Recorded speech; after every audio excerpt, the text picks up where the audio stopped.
Assalamualaikum warahmatullahi wabarakatuh. Perkenalkan, nama saya Muhammad Faiz dan kali ini saya akan menjelaskan tentang sifat koligatif larutan. Sifat koligatif larutan adalah suatu sifat yang hanya dipengaruhi oleh jumlah partikel zat terlarut.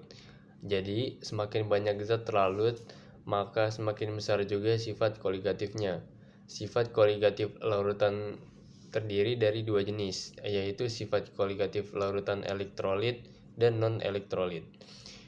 Ada macam-macam sifat koligatif larutan, yaitu penurunan tekanan uap atau delta P, penurunan titik beku atau delta TF, kenaikan titik didih delta TB, dan tekanan osmotik atau P.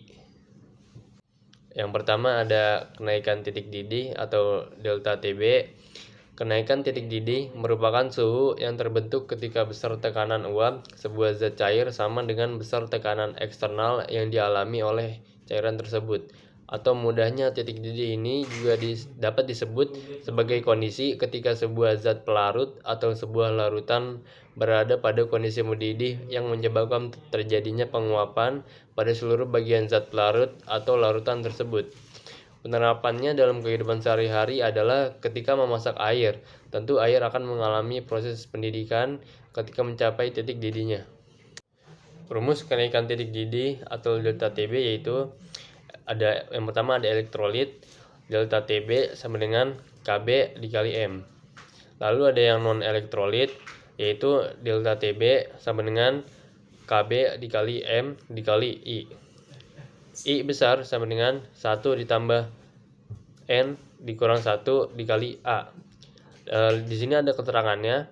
Delta TB yaitu sama dengan kenaikan titik didih, KB sama dengan tetapan titik didih, M yaitu molaritas. Di sini ada contoh soal, yaitu untuk menaikkan titik didih 250 ml air menjadi 100,1 derajat Celcius pada 1 atm, KB-nya yaitu 0,5 derajat Celcius per meter, maka jumlah gulanya Mr sama dengan 342 gram per mol. Yang harus dilarutkan adalah sebesar berapa gram? Pembahasan. Pada soal ini kita dapat mengetahui P-nya sama dengan 250 ml air, TB-nya sama dengan 100,1 dikurang 100 sama dengan 0,1 derajat Celcius, KB-nya sama dengan 0,5 derajat Celcius per meter, MR-nya sama dengan 342 gram per mol. Lalu cara menjawab soal ini adalah sebagai berikut. Delta TB sama dengan GR per MR dikali 1000 per P dikali KB. Lalu 0, KB sama dengan GR per 342 dikali 1000 per 250 dikali 0,5. GR sama dengan 0,1 dikali 342 dikali 250 per 1000 dikali 0,5. GR sama dengan 17,1 gram. Jadi massa gula yang harus dilarutkan adalah sebesar 17,1 gram. Sekian penjelasan dari saya, kurang lebihnya mohon maaf. Saya akhiri. Wassalamualaikum warahmatullahi wabarakatuh.